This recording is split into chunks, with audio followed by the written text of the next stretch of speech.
Here right now we have Craig Behrhorst, guitarist for the US metal legends Ruffians. Greg, how are you doing?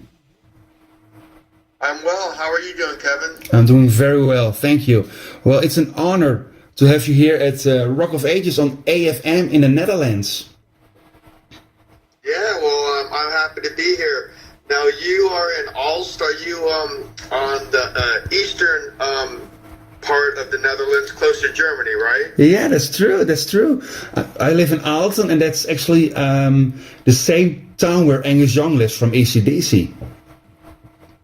Oh, it's the same what? One more time? It's the same town where Angus Young lives. He lives in my town, Angus Young from AC/DC.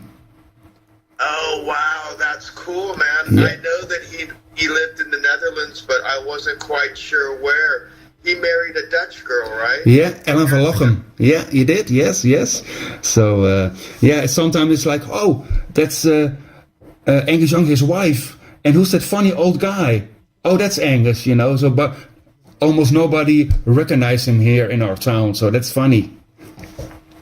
Wow, so that's great. So when he is out and about in town, he just kind of cruises about like a regular guy, and nobody bothers him, huh? No, true. Yeah, he can just live his life over here, so that's good. Yeah. That's great. Yeah, he's legend. He's AC/DC is one of my favorite bands, and he's one of my favorite guitar players. Him and his brother. Malcolm. I love that. Yeah, that's awesome. Yeah. All right, Greg.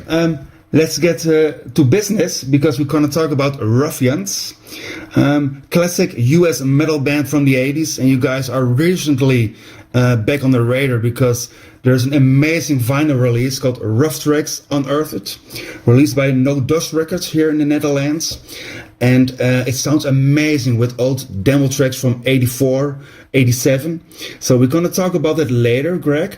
But first, I would like to go in the past with you, because, it's a long time ago, but when did it all start with Ruffians back in early 80s? Can you still remember? Yeah, Ruffians started around, oh goodness, I would say we started forming the band the summer of 1983, and it was myself and Chris Atchison, the other guitar player, along with Luke Bowman, the drummer, and the three of us had a vision. We wanted to start a band, and we knew it was going to be influenced by all the bands that we like, and we knew it was going to be a heavy metal band, but we didn't come prepared with tons of songs. The three of us got together and just started writing, and that sort of style of heavy metal, which is now sort of referred to as power metal. We just thought it was heavy metal. That's how it started. We wrote a few songs. The first song that we ever wrote was a song called Ruffian, interesting enough. Yeah. And I don't know if that song has never been released. Actually, it might be on 85 and Live, possibly on the live CD as a bonus. There's some live tracks in the bonus CD. Okay. But anyhow, we started writing songs, and we got our bass player Dan Mora, and then we got our first singer Rob Bonston, and he never recorded with the band. He was only with us for the first few shows, and then we had gotten Carl Albert. The band played our first show at the Mabuhay Gardens in San Francisco, and that was December 1983. And the Mabuhay was known as a punk rock club. It was right on Broadway Street in San Francisco, and they started having heavy metal shows there in the early 80s. The Mabuhay Gardens was to San Francisco sort of what CBGB's nightclub is to New York. It's a legendary club. Yeah, so all the punk bands that would come through back in the 70s and early 80s would play the Mabuhay sort of before they got famous. So whether it be like Blondie or the Rhythms or the Dictators. They usually passed in the Boo Boo Hey first before they got bigger. Yeah, nice. Yeah. So, and you have Carl Albert in your early lineup, of course, and yeah, we all know what happened with Carl Albert. He goes to Villain, and then became famous with Vicious Rumors, and tragically passed away in '95 with a car accident, which is 30 years ago now, so long time. But how was it working with Carl Albert, because his voice was so unique? Yeah, well, what happened with the band, like I said, the first singer's name was Rob Boston. We did a few shows with him. We played a lot of shows in a short amount of time. Like I said, the first one was in December. Then we started playing places like the Stone in San Francisco, where all the heavy metal bands played. We were playing Wolfgang's, which is another club. And we probably did maybe 7, 8, 10 shows with Rob. Mm-hmm. And then it was around April of '84, I believe, early April, that Rob had left to go play with Mark McGee. Okay. Oh yeah. Later in Vicious Rumors. Yeah. Well-known name. Yeah, they had a band for a little bit, and then Mark left to go to Vicious Rumors, and that band just sort of fizzled out. Mm-hmm. So we needed a singer, and so we started auditioning people, and the band was always set on getting a really good singer. Singers have always been important to me. Yeah. I've always liked bands with great singers, whether it be, Judas Priest, whether it be Queen, whether it be Bad Company, or any of these bands. It just most of the bands I gravitated to had good singers, so that was important to us. So we auditioned. Kevin, I don't know, man, probably like 40 people. Really? Yeah, probably 40 singers. And my sister, Lori, who was managing the band at the time, she was kind of helping us try to find somebody. And so a lot of the phone calls would go to her first. Mm-hmm. And then if she had a good feel about the person, then she would, turn me on to him, and then we would schedule an audition. So she called me. She goes, "Yeah, I talked to this guy Carl on the phone. I got a really good feeling off of him, man. He's just really enthusiastic." And she was very intuitive about people and stuff. So I was like, "Oh, really cool." She goes, "Yeah, well, he's singing in backup vocals in the Jimmy Lyons band." Mm. And Jimmy Lyons was the guitar player for Eddie Money. Okay, nice. So after he left Eddie Money, he had his own solo band, and Carl was doing backup. So she went down and saw him at a show, and then they met afterwards, and he was like, "Oh man, I'm sick and tired of playing with these old guys. He goes, I want to be in a heavy metal band." And she had, I think, after that, sent him the material. And then we auditioned him, and he came in, and we were already just sort of, after auditioning, like I said, maybe 40 singers, we were like, "Oh my God, are we ever going to find anybody?" Yeah. And, the benchmark was high for us. Yeah. But Carl just fits in with Ruffians. It was a perfect match, wasn't it? Yeah, so we had already had a show booked, but we did not want to cancel. It was in San Francisco at the Kabuki Theater with Alcatraz. Oh, nice. When Yngwie was in the band. This was, so he came up and he sang, and he was phenomenal, unbelievable. And we gave him some songs, and we played him a little bit of some songs that we started writing at that time. He came in, he auditioned Fight for Your Life. He sang Wasteland, Bad Boys Cut Loose, and then maybe another song. And then we started playing Run for Cover, which we were writing at that time. Yeah. And he started just sort of singing little bits and pieces on the spot. And we were like, wow, this is going to be great. So we're in the room, and so everybody that we auditioned before, we would always say like, "Hey, thanks for coming. We'll get back to you. Yeah, bye." Tomorrow morning." And so Carl did his thing, and we're all kind of looking around the room, and everybody wants to say like, "You're in the band," but we were already so programmed to talk about it afterwards. Yeah. And then say, "Hey, we'll call you tomorrow." So we had told Carl after he said, "Go, hey man, it sounds really great. We'll call you tomorrow." And I can't believe that we said we'll call you tomorrow.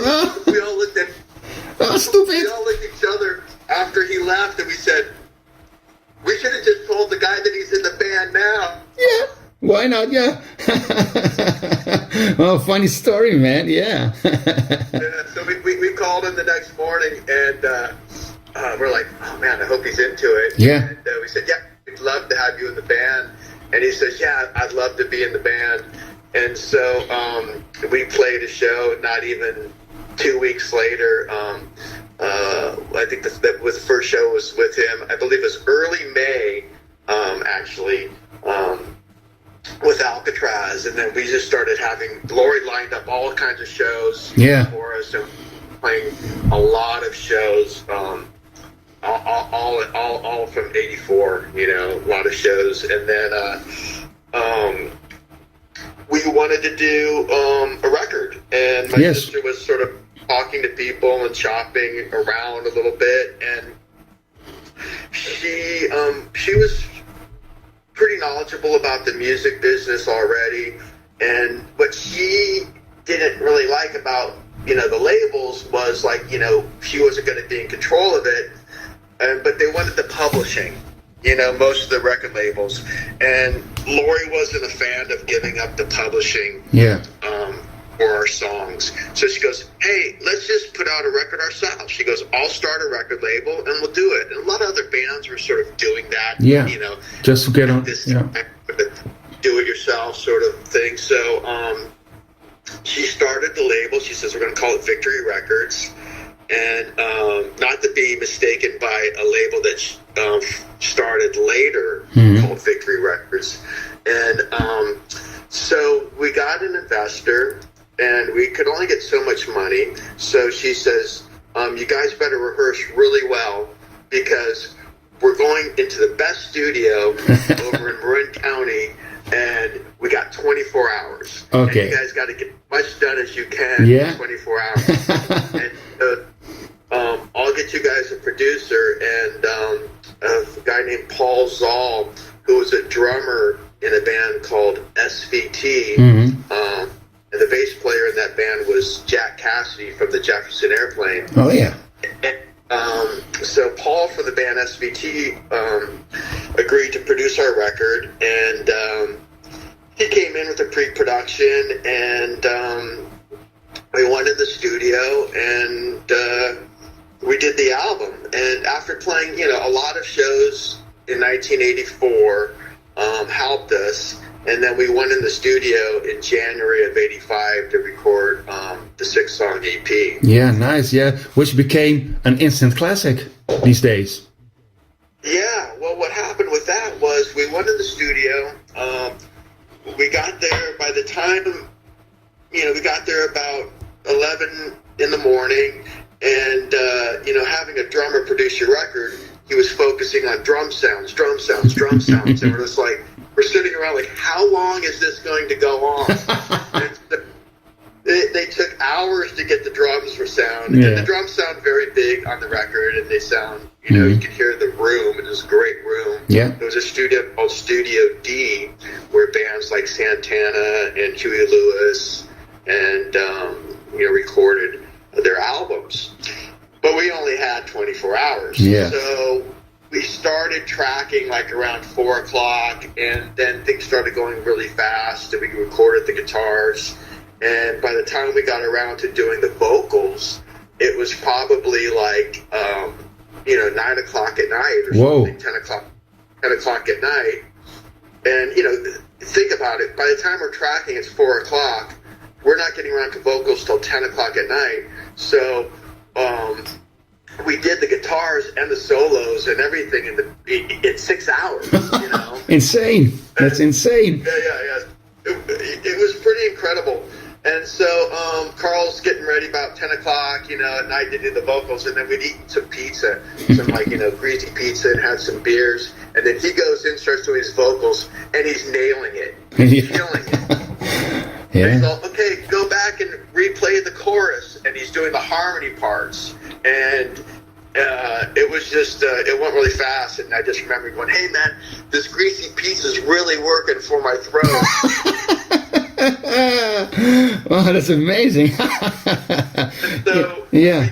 we go, we record, and it gets to be about like, you know, 3 in the morning, and we can't go anymore. Everybody's just fried. Exhausted. So, yeah, we go till about 3 o'clock, and so then we booked some studio time at another studio, and then we went in there and finished some guitars, some vocals, and then we mixed the album. Yeah. And so everything was recorded and mixed in like under 30 hours.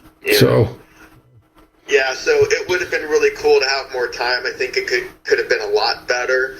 But at the same time, it captures sort of the energy and our youth and sort of like going for it. It really captured the moment, you know. Yeah, that's great. Yeah. So the EP comes out in '85, and perhaps you're doing a lot of shows, but not long after that, Carl left the band, right? Yeah. So what happened? Just to backtrack a little bit, the album came out. We released the album ourselves in the States, and we got a good distributor. And things went well.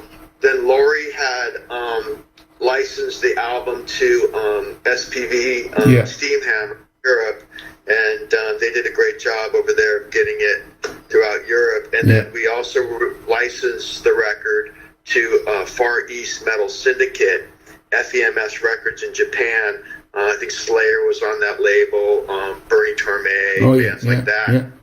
And so the album was out worldwide, and we were able to, you know, be in control of it, which was neat. But the downside of not being on another, you know, label was, you know, other bands were getting signed to the bands like to labels like Roadrunner, Combat. You know, at the time. All the big labels. We weren't, you know, getting some of the exposure and the advertising that would have been nice. So. But anyway, so yeah, getting to what you said, the band starts playing, you know, the album's out, we're playing shows, and then I can't remember when it was, but it was probably later part of '85, maybe, after, I can't remember the month, but maybe during summer or something. And then Carl decided to leave the band. He was living in here in the Bay Area. And so he moved back to the town that he was from, kind of up in the mountains called Sonora. Oh, yeah. And started filling with, you know, the guys that, you know, he knew before. Yeah. You know, he knew the guys from high school and stuff. And then Tommy Sisko was playing bass. And so they put out an EP. And then... yeah, I think Carl was, you know, I think he was having a little bit of a hard time, like, making ends meet living here in the city. Yeah. And with money and rent. And I think that part of him wanted to stay in Ruffians, but then part of him also wanted to go back and play with his childhood friends. Yeah, and it was I can imagine. Yeah. And it was easy for him to move back there where he didn't have to worry about, you know, making ends meet and paying rent here in the city. And but yeah, it worked out. I mean, that was a cool EP. Carl sounds great on it, just as he sounds on the Ruffians EP. That period, Carl had a very pure, innocent clarity, and his voice was so powerful. You know? And it was always like that, but you can really hear that clarity and sort, you know, back in those, you know, in '85 and stuff. And then And then he hooked up with the guys in Vicious Rumors. And I don't think the filming thing lasted that long. No. And he went and joined Vicious Rumors. I know Jeff was very happy to have him in the band. Yeah. Jeff is someone like me that's always liked good singers. And Vicious Rumors is a great band. I saw him, and he told me that, yeah, man, I'm going to be in Vicious Rumors, and he seemed really excited about it. Yeah, that's good. Yeah, I was excited. I was excited for it.